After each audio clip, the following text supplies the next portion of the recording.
નમસ્કાર દોસ્તો, અમારી ચેનલમાં તમારું હાર્દિક સ્વાગત છે। આજની સ્ટોરી।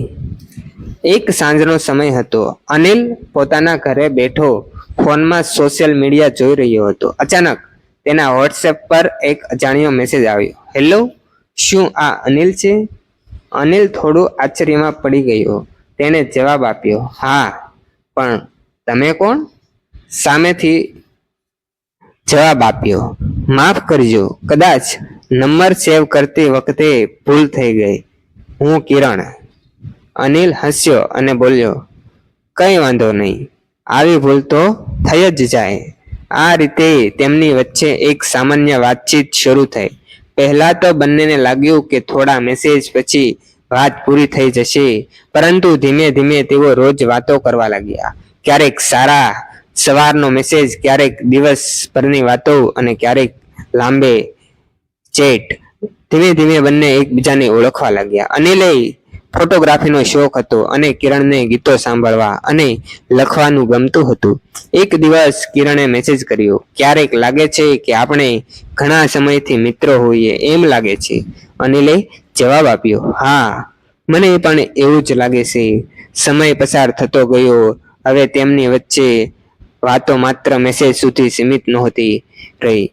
તેઓ ફોન પર લાંબી વાતો કરતા। એક દિવસ કિરણે કહ્યું, અનિલ, આપણે ઘણા દિવસથી વાતો કરીએ છીએ પણ ક્યારેય મળ્યા નથી। અનિલ હસીને બોલ્યો, તો પછી મળવું જોઈએ। બંનેએ એક દિવસ નક્કી કર્યો। તે દિવસે બંને શહેરમાં એક સુંદર પાર્કમાં મળવાના હતા। અનિલ થોડો વહેલો પહોંચી ગયો હતો। થોડા સમય પછી એક યુવતી તેની સામે આવી। તે હસીને બોલી, અનિલ? અનિલ પણ હસીને બોલ્યો, કિરણ? બંને હસવા લાગ્યા। પહેલી વાર સામે મળતા બંને થોડા શરમાઈ રહ્યા હતા। પછી બંને પાર્કમાં ચાલતા ચાલતા વાતો કરવા લાગ્યા। અનિલ બોલ્યો, મને વિશ્વાસ નહોતો કે એક ખોટો મેસેજ કોઈની આટલો ખાસ બનાવી દેશે। કિરણ હસીને બોલી, ક્યારેક જીવનની સૌથી સુંદર શરૂઆત એક નાની ભૂલથી થાય છે। સમય પસાર થતો ગયો। હવે તેઓ ઘણી વાર મળવા લાગ્યા। ધીમે ધીમે તેમની મિત્રતા પ્રેમમાં બદલાઈ ગઈ। એક સાંજે પાર્કમાં બેસીને અનિલ બોલ્યો, કિરણ, જો એ દિવસે તારો ખોટો મેસેજ ન આવ્યો હોત તો કદાચ આપણે ક્યારેય મળ્યા જ ન હોત। કિરણ હળવું સ્મિત કરીને બોલી, કદાચ એ ખોટો મેસેજ નહોતો, એ તો કિસ્મતનો મેસેજ હતો।